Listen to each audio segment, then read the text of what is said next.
The following is a reading from the book Mozart, A Life, written by Paul Johnson.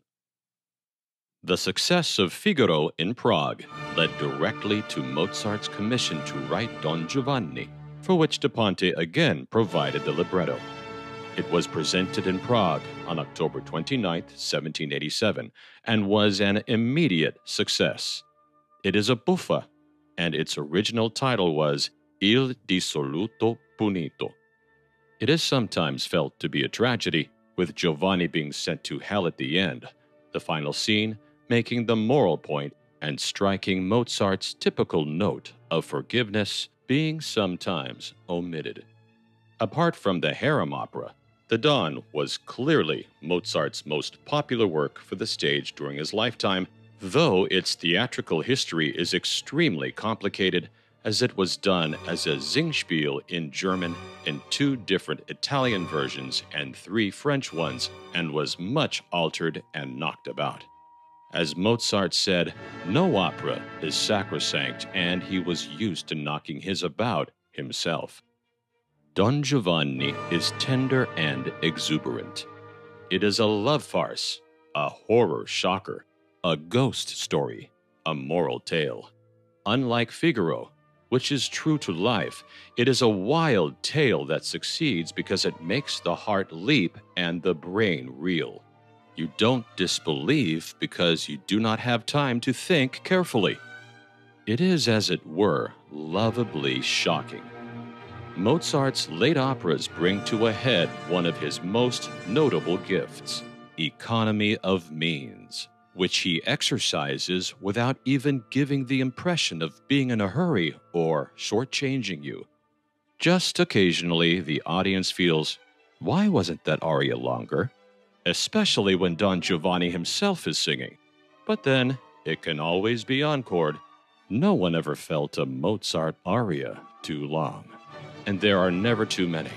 With the duets, quartets, and ensembles, this impression is enhanced. If Figaro or the Don produces a longueur, the fault is always with the production. For if it is difficult to produce Figaro badly, it is not, alas, impossible, as even Glyndebourne has proved. And I believe Don Giovanni has been massacred even in Prague. The fascination of Don Giovanni in its contrasts, light and shade, comedy and tragedy, fun and horror. Mozart had always felt sympathy for the trombone and given it good notes to play, mainly in sacred works.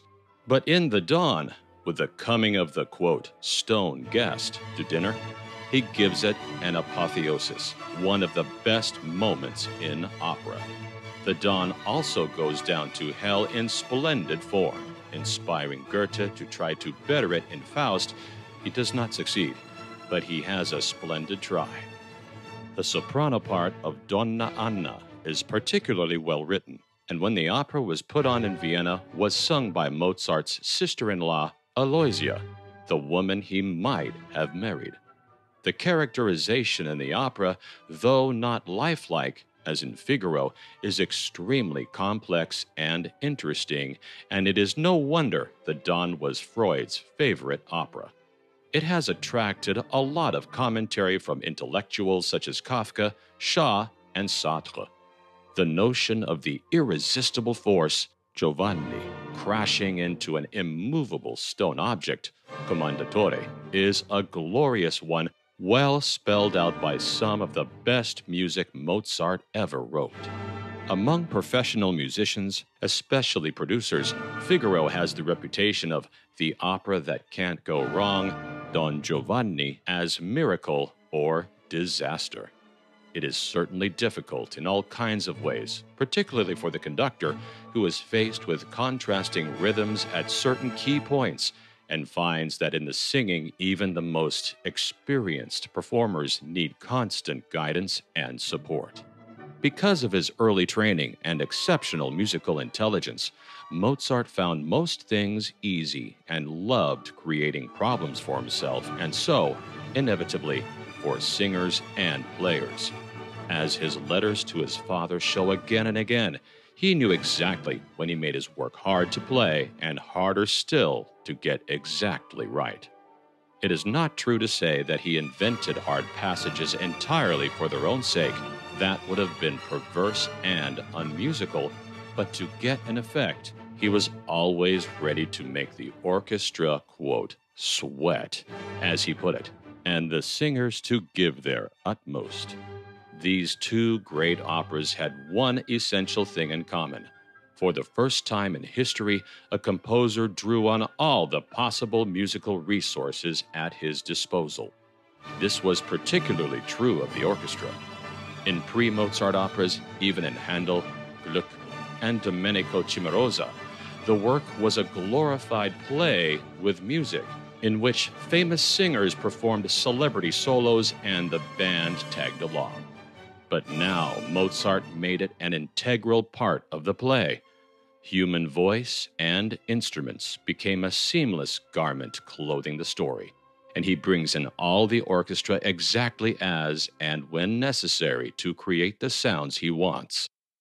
David Cairns' admirable book on Mozart's operas contains a statistical calculation of the way the orchestra is deployed in Figaro.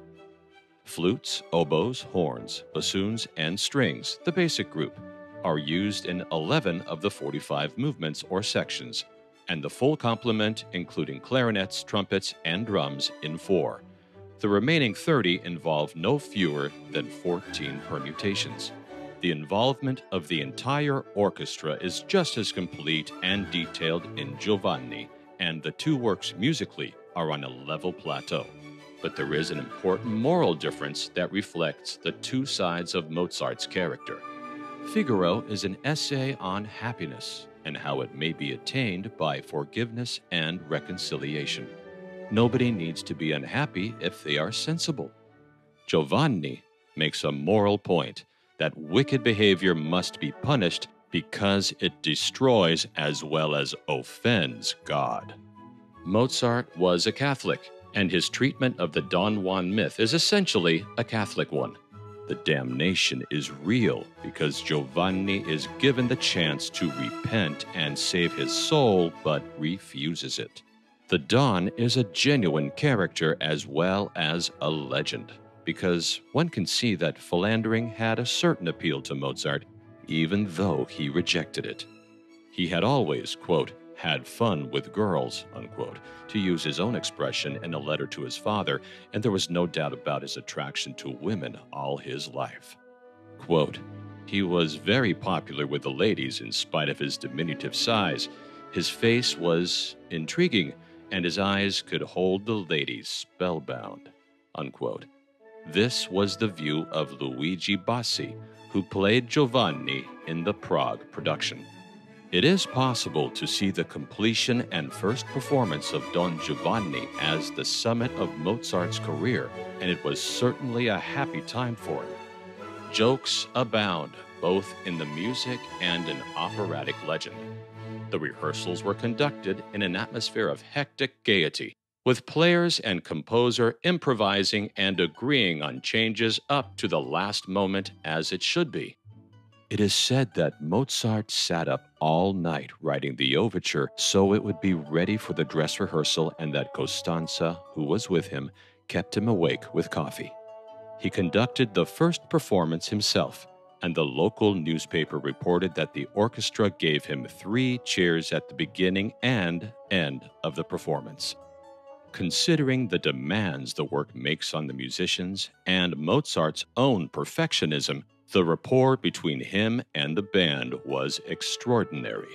There is no doubt musicians loved him as a person and loved to work with him. And why should they not?